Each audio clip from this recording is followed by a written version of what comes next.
Santo Tomás de Aquino es la voz de la Iglesia.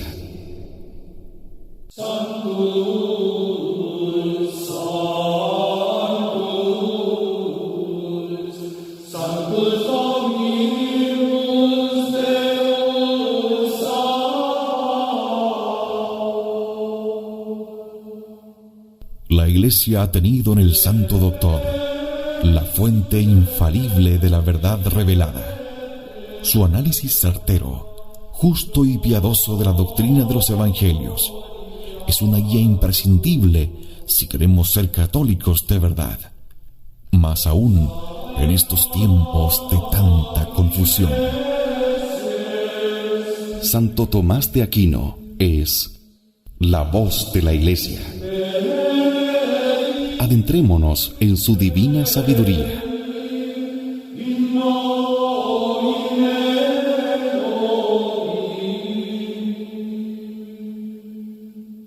En Convicción Radio.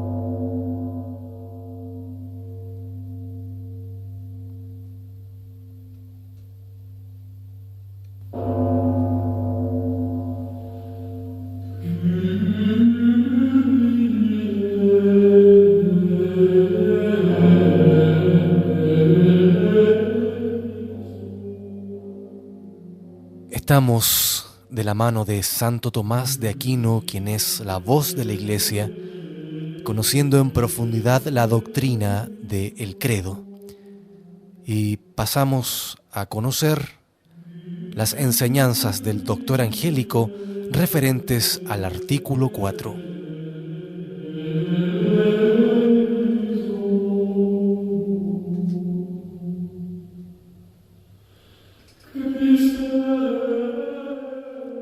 Padeció bajo el poder de Poncio Pilatos, fue crucificado, muerto y sepultado. Así como el cristiano debe creer en la encarnación del Hijo de Dios, así también debe creer en su pasión y en su muerte, porque, como dice San Gregorio, de nada nos aprovecharía el haber nacido si no hubiésemos sido redimidos. El que Cristo haya muerto por nosotros es algo tan elevado que apenas nuestra inteligencia lo puede captar. Más aún, ni siquiera se nos hubiese ocurrido. Esto es lo que dijo un profeta y recuerda el apóstol. En vuestros días yo voy a realizar una obra que no creeríais si os la contara. Y también Habacuc. En vuestros días se cumplirá una obra que nadie la creerá cuando se narre. Pues la gracia de Dios y su amor por nosotros son tan grandes que lo que Dios hizo por nosotros supera lo que podemos entender. Sin embargo, no debemos creer que Cristo haya sufrido la muerte de tal modo que muriera su divinidad. Lo que en él murió fue la humana naturaleza, pues no murió en cuanto Dios, sino en cuanto hombre. Demos 3 ejemplos para esclarecer esta verdad.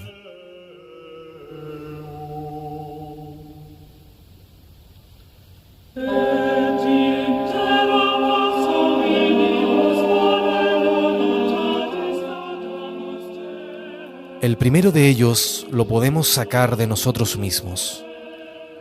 Cuando un hombre muere, al separarse el alma del cuerpo, no muere el alma sino el mismo cuerpo, o sea, la carne. Así también en la muerte de Cristo no muere la divinidad sino la naturaleza humana. Pero se podría objetar, si los judíos no mataron a la divinidad, parece que no hubieran pecado más que si hubiesen matado a cualquier otro hombre. A esto podemos responder con un ejemplo. Supongamos a un rey ataviado con un lujoso vestido. Si alguien manchase aquel vestido, incurriría en la misma falta que si hubiese manchado al rey en persona. De la misma manera, los judíos no pudieron matar a Dios, pero al matar la naturaleza humana asumida por Cristo, fueron castigados tan severamente como si hubiesen matado a la misma divinidad. Además, como dijimos arriba, El Hijo de Dios es el Verbo de Dios, y se puede comparar al Verbo de Dios hecho carne con el verbo de un rey escrito sobre un papel. Pues bien, si alguien rompiese el papel donde está escrita la palabra del rey, cometería una falta tan grave como si rompiese la palabra del rey. Por lo mismo, se considera el pecado de los judíos de igual manera que si hubiesen matado al Verbo de Dios.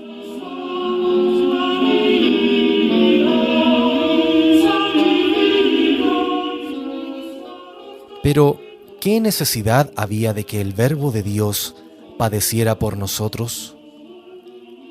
Era muy necesario, y podemos dar dos razones de esta necesidad.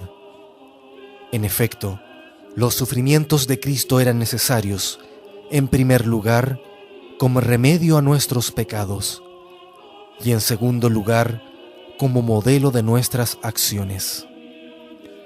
Como remedio, ciertamente, porque contra todos los males en que incurrimos por el pecado, encontramos el remedio en la pasión de Cristo. Estos males son 5. El primero, una mancha en el alma. En efecto, el hombre cuando peca, mancha su alma, porque así como la virtud es la belleza del alma, así el pecado es su mancha. Leemos en el libro de Baruch: ¿Por qué, Israel, por qué estás en tierra de enemigos? ¿Te has contaminado con los muertos? Ahora bien, la pasión de Cristo hace desaparecer la mancha. Cristo, por su pasión, preparó un baño en su sangre para lavar allí a los pecadores, por lo que dice San Juan: nos lavó de nuestros pecados en su sangre. Ahora bien, el alma se lava por la sangre de Cristo en el bautismo, pues por la sangre de Cristo, éste tiene virtud regenerativa. Por eso, cuando alguien se mancha con el pecado, hace injuria a Cristo y peca más que antes del bautismo, según estas palabras de la Escritura. Si alguno viola la ley de Moisés, es condenado a muerte sin compasión por la declaración de 2 o 3 testigos. ¿Cuánto más grave castigo pensáis que merecerá aquel que pisoteare al Hijo de Dios y tuviere por impura la sangre de la alianza?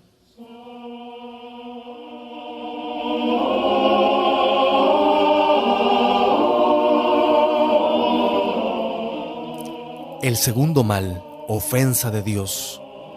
En efecto, como el carnal ama la belleza carnal, así Dios ama la belleza espiritual, que es la belleza del alma. Por consiguiente, cuando el alma se mancha por el pecado, Dios se ofende y tiene en odio al pecador. Dice la sabiduría: Dios odia al impío y su impiedad. Cristo, sin embargo, borra este odio por su pasión, gracias a la cual satisfizo a Dios Padre por el pecado. Porque el hombre de por sí no podía satisfacer por sus faltas. Jesús, en cambio, sí lo podía, porque su caridad y su obediencia fueron mayores que el pecado del primer hombre y su prevaricación. Cuando éramos enemigos de Dios, dice San Pablo, fuimos reconciliados con Él por la muerte de su Hijo. El tercer mal, debilitamiento espiritual. Porque el hombre, luego de un primer pecado, cree que ulteriormente podrá preservarse del pecado. Pero ocurre todo lo contrario. El primer pecado lo debilita y lo hace más proclive a pecar. Y así el pecado domina más al hombre, y el hombre, en cuanto de sí depende, se pone en tal situación que sin el poder divino no se puede levantar. Es como uno que se arrojara a un pozo. Después del pecado, nuestra naturaleza quedó debilitada y corrupta, y entonces el hombre se encontró más inclinado a pecar. Cristo disminuyó esta flaqueza y debilidad, aunque no la quitó del todo. Su pasión fortificó al hombre y debilitó el pecado a tal punto que ya no estamos tan dominados por el pecado y ayudados por la gracia de Dios conferida por los sacramentos, cuya eficacia viene de la pasión de Cristo. Podemos hacer esfuerzos eficaces para apartarnos del pecado. Nuestro hombre viejo, dice el apóstol, ha sido crucificado con Cristo, a fin de que fuera destruido el cuerpo del pecado. Antes de la pasión de Cristo, pocos eran los hombres que vivían sin pecado mortal, pero después son muchos los que vivieron y viven sin pecado mortal.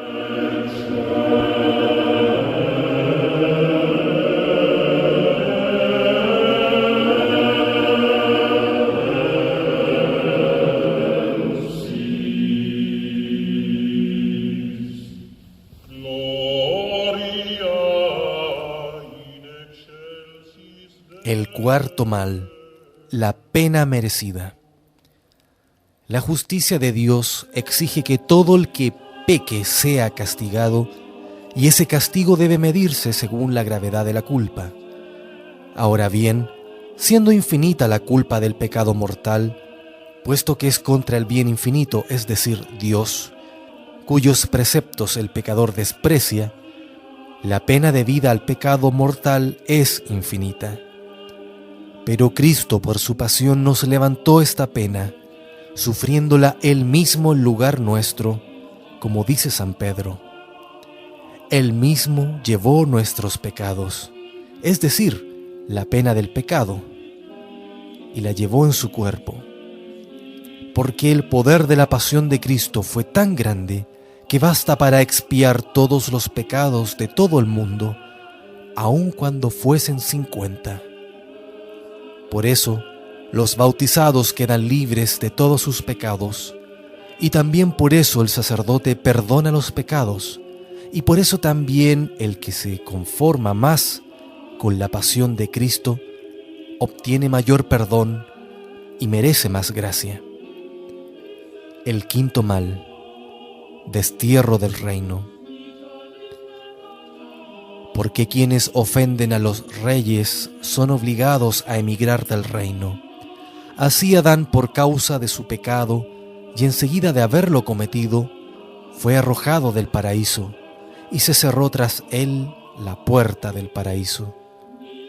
Pero Cristo, por su pasión, abrió aquella puerta y llamó al reino a los desterrados.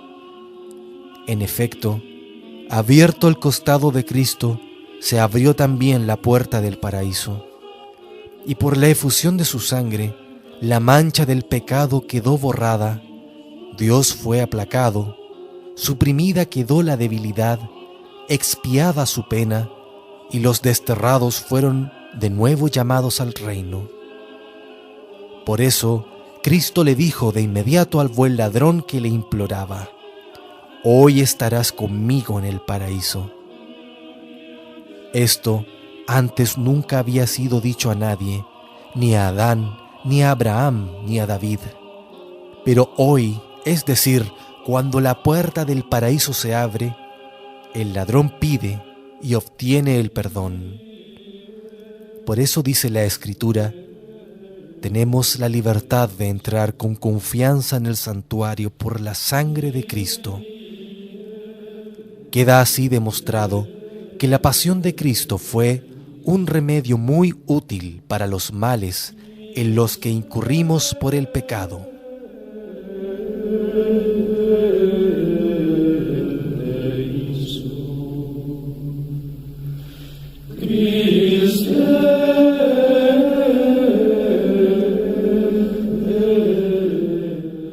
Pero no es menor su utilidad como modelo de nuestro obrar.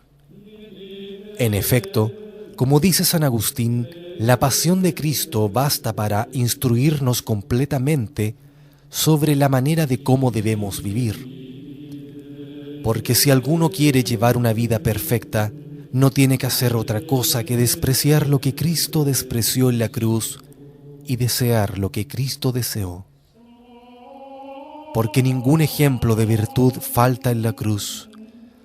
¿Buscas un ejemplo de caridad? Nadie tiene mayor caridad que el que da la vida por sus amigos, dijo el mismo Jesús. Y esto fue lo que hizo Cristo en la cruz.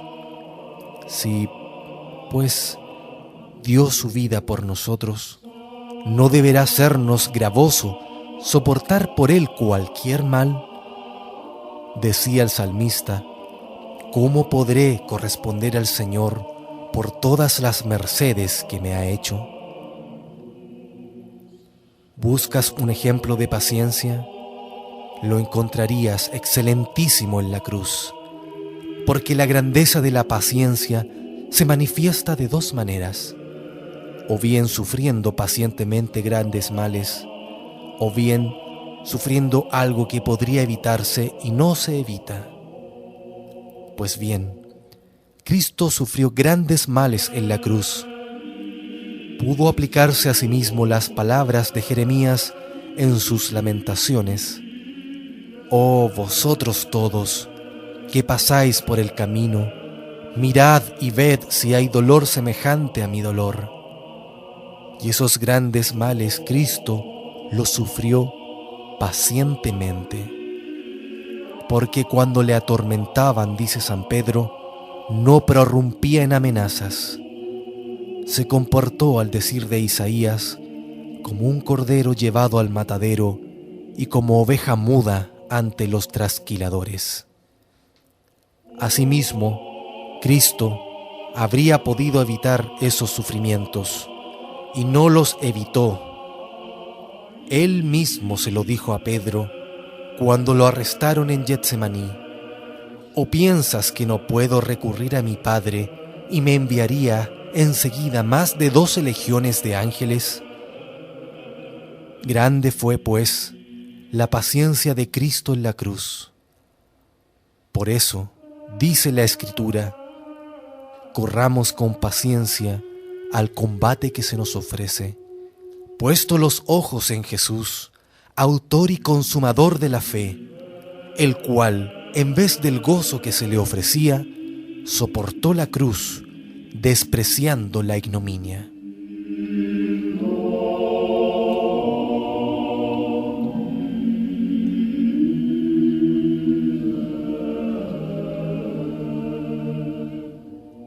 ¿Buscas un ejemplo de humildad?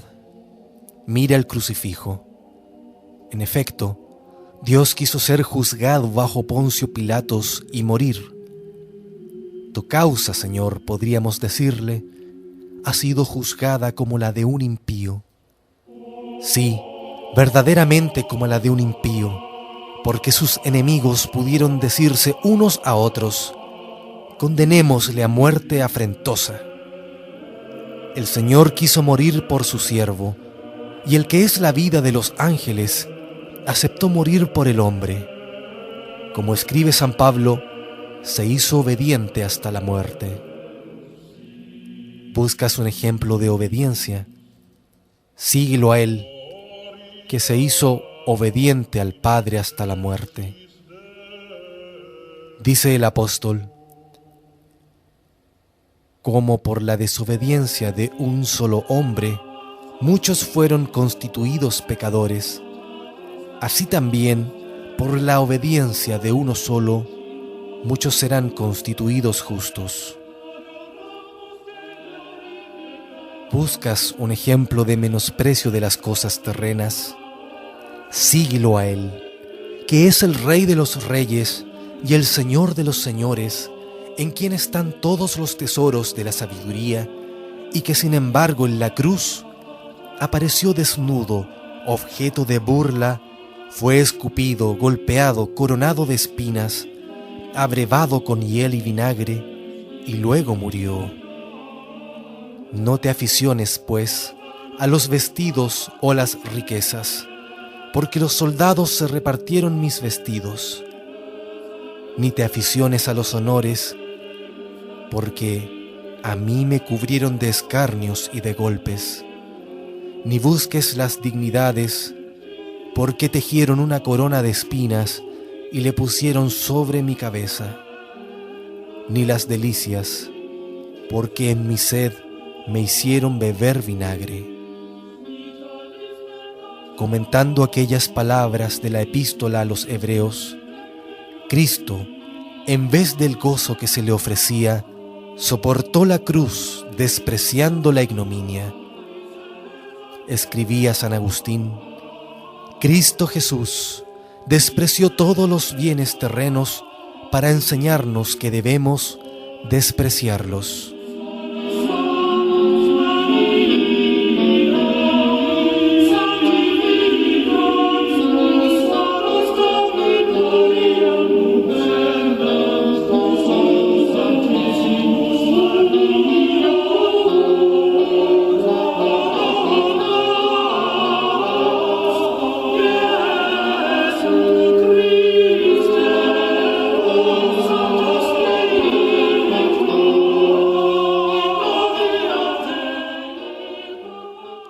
Oh Dios, que ilustras a tu Iglesia con la admirable erudición de tu santo confesor Tomás y la fecundas con sus santas obras, te rogamos nos concedas la gracia de entender lo que él enseñó y de imitar sus virtudes. Por Cristo nuestro Señor. Amén.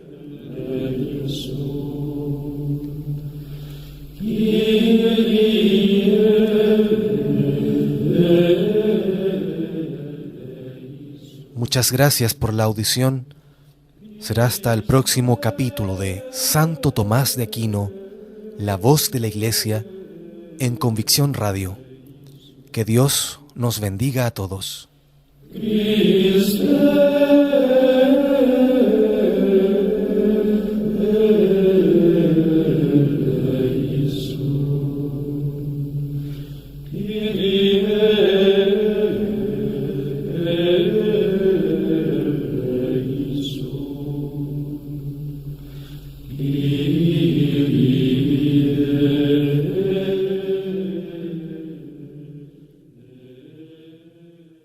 Santo Tomás de Aquino es la voz de la Iglesia.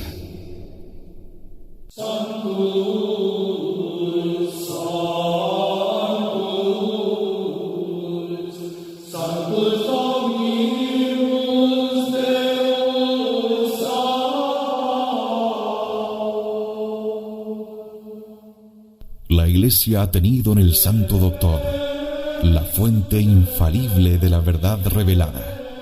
Su análisis certero, justo y piadoso de la doctrina de los Evangelios es una guía imprescindible si queremos ser católicos de verdad, más aún en estos tiempos de tanta confusión.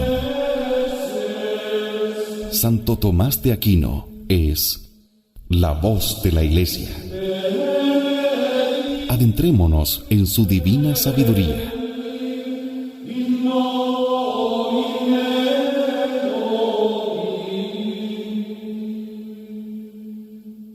En Convicción Radio.